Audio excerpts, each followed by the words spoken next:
Hey, I'm Michael, and this is Michael in the Middle. It's an intergenerational relational podcast for people who are interested in better human interaction. I'm glad you're here.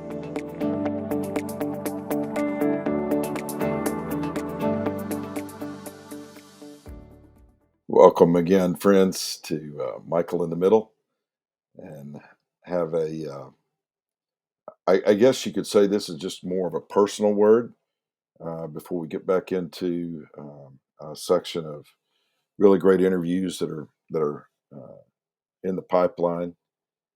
And I've been thinking a lot about the fractured nature of relationships and kind of the fractious nature, if you will, of how just society in general seems to get along these days. It's a little bit of a challenge to know how to navigate it sometimes, and to feel like as a person who tries to bring people together, that I just end up questioning myself a lot. Am I making any kind of a difference?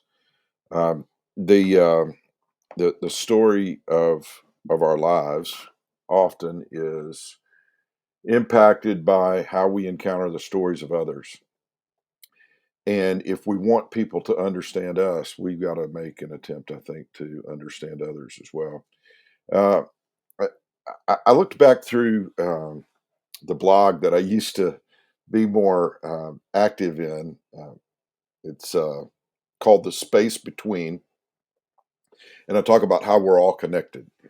I haven't done a lot of blogging really since 2018, and I added a few things in every now and then that were related to my doctoral studies, adapted some of the things I had to write for classes. But I have not been committed as a rule to systematically contributing to blogs that I've written. I went back and noticed that the first time I shared a blog on the website, michaeltalj.wordpress.com. It was back in 2012. And here we are 11 years later, and a little over 11 years since that first entry. And I, I, I was taken aback by that. What it means is that time has really passed without even kind of noticing it at times, I guess. And maybe that's just the way it works in this life. We get busy with the things that we're working on, and next thing you know, time's gotten away from us. So in recent weeks, I have really been thinking about taking stock, perhaps, of where I am in the journey of my own life and what is still to come is maybe as much a mystery as it's ever been. I mean, I've worked in the place that I now find myself, Trevecca Nazarene University, for almost 34 years total. And when you add um, 4 more years as an undergrad student, plus a couple of years as a volunteer public address announcer, I got 40 years in this place. Uh, I I guess in some respects, my life has been somewhat similar across the years, but I'm finding that there are still changes that occur from time to time, changes in thinking, changes in how I'm trying to operate. I'm not talking about changes in the fundamental issues related to faith and faithfulness to God and my wife and my family and my friends. I think I think I've got some pretty good hard wiring where that's concerned, and I think I've made some good choices to ensure that I hang in there with that. But I'm also thinking about how I have been changing in ways that allow me to speak into situations and maybe even, um, I don't know, I don't want to force my way into situations with people, but I don't mind speaking up either about matters that are important. I always want to do it in a good and kind way. Um, and I always want to look for the best in people. I think for the most part, people end up living up to our expectations of them if they have an opportunity to see themselves as being capable of doing more. Um, and I think sometimes we just figure that somebody's the way they are, and that's the way they're always going to be, and there's not a lot we can do about it. I think that's particularly true on a macro level when you look at society in general. And I've talked about this before on the podcast about how I don't think we can change the world, but we might be able to change the world for somebody. So when I was thinking about what I might be able to share um, for this particular episode, I kept being drawn back to the idea of redemption and how much brokenness there seems to be in the world, and whether people want to use those kinds of words or not, I see it in a lot of different ways. And sometimes I see it in unexpected places. I've shared before about, um, how redemption has shown up in unexpected places.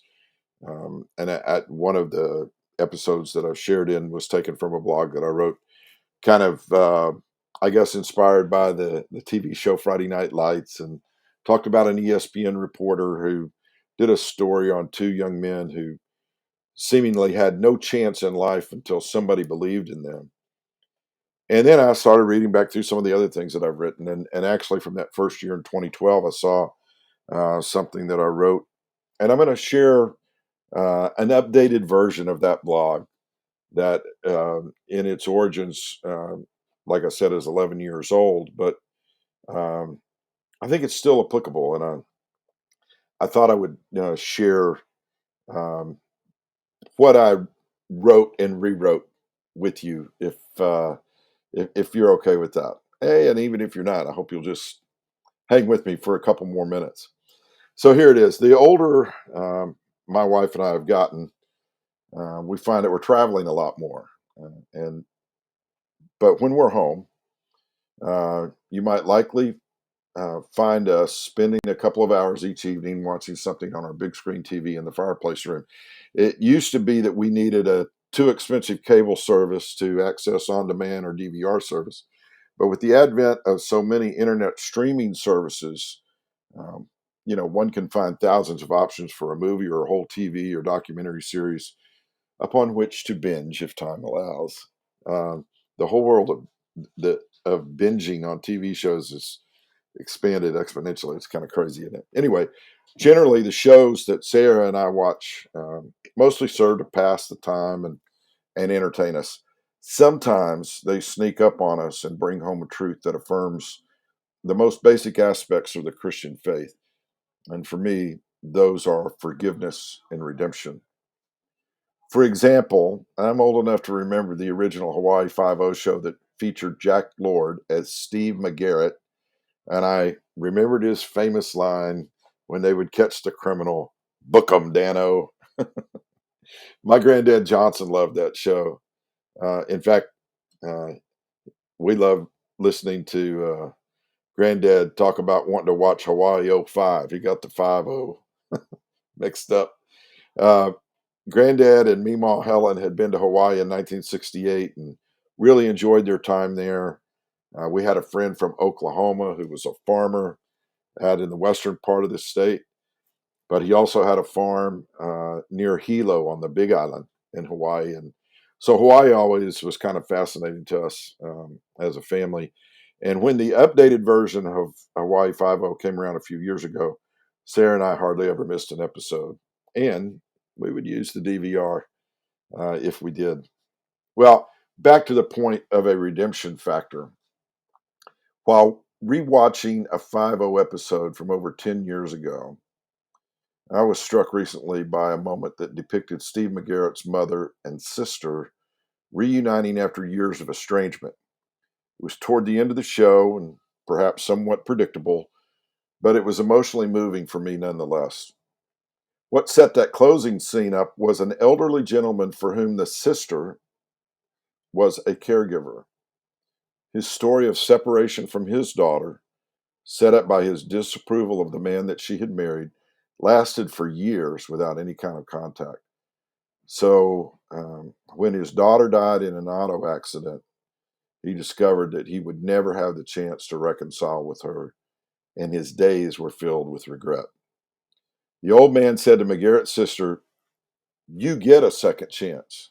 Some people would give anything for another chance, and not a day goes by that I don't wish I'd have picked up the phone and called her. Don't make the same mistake. Put away your anger. Go see your mother. You only have one family." Feel free to disagree, but I think the Spirit of God was at work in that scriptwriter's heart when those words were written. I think that no one does a good thing or offers an act of kindness on their own. I believe it is God who encourages us to do that which is good. And what's more, I believe God is always reaching out to us to redeem the brokenness in our lives. It's our stubbornness that so often keeps us separated from the freedom that redemption brings, whether for ourselves or for someone else.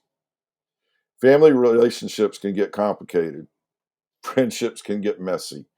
Dealing with coworkers can be frustrating. I know all of this full well. But have you ever really regretted letting go of resentment and hostility?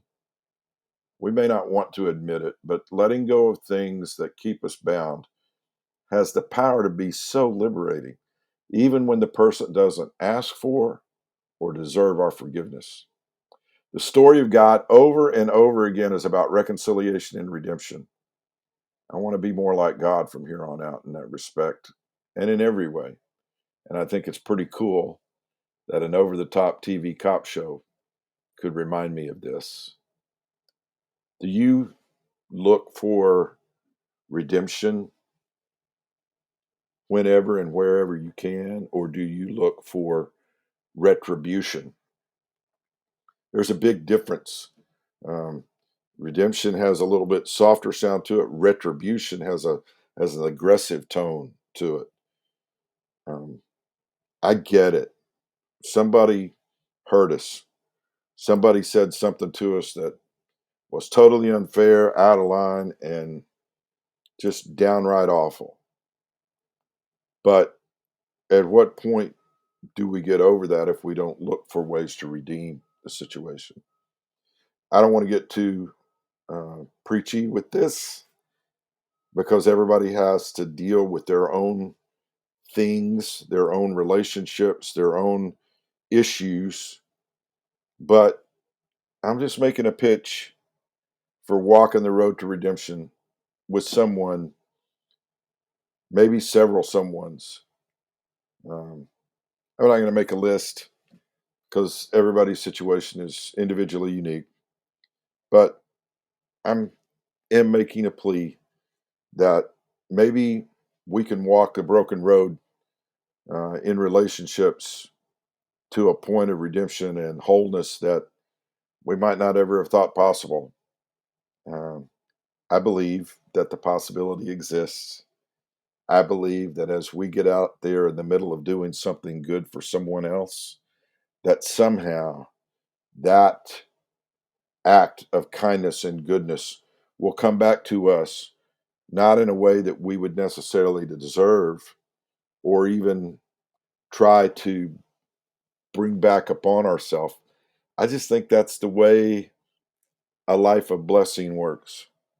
Um, I perhaps have quoted this before, but one of my life verses became Proverbs 11:25 when I was studying the subject of generosity. And Proverbs 11:25 says, "The person that refreshes others will themselves be refreshed." I've found that to be true in my own life. I've seen it happen in the lives of others. And I think that's one of the ways we can make a difference in this world.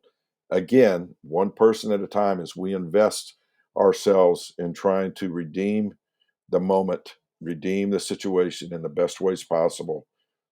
Who knows all the good that could come about as a result if we'll do that individually and collectively as often and in as many places as possible. Thank you for being here.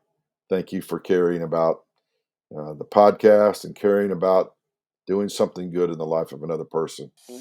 I think we're on our way to someplace good, and it means a lot that you're taking this journey with me. I'll see you again real soon.